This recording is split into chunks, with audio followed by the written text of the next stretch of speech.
അസ്സലാമു അലൈക്കും വറഹ്മത്തുള്ളാഹി. ഒരു മുഅ്മിനിന്റെ അടയാളമാണ് സലാം പറയുക എന്നുള്ളത്. നമുക്കൊക്കെ സലാം പറയാൻ മടിയാ. തഹിയ്യത്തുഹും യൗമ യൽഖൗനഹു സലാം.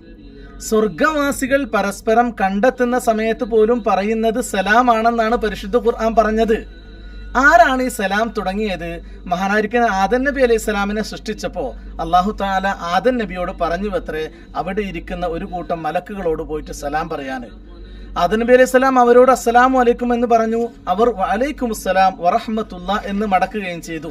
ആ സമയത്ത് അള്ളാഹു പറഞ്ഞ വാക്ക് ഇന്ന ഹാദിഹി തഹിയ്യതുക വതഹിയ്യതു ദുർരിയ്യതിക ബൈനഹും. ഇതാണ് നിന്റെയും നിന്റെ സമുദായത്തിന്റെയും അഭിവാദ്യവാചകം. സ്വർഗവാസികൾക്കിടയിലുള്ള അഭിവാദ്യവും ഇതാണ്. അതുകൊണ്ട് തന്നെ സലാം പറയണം. സലാം ഒരിക്കലും മുടക്കരുത്. സലാം കൊണ്ട് ലഭിക്കുന്ന ഗുണങ്ങൾ നാം ചിന്തിക്കുന്നതിനേക്കാൾ ഒരുപാട് കൂടുതലാണ്.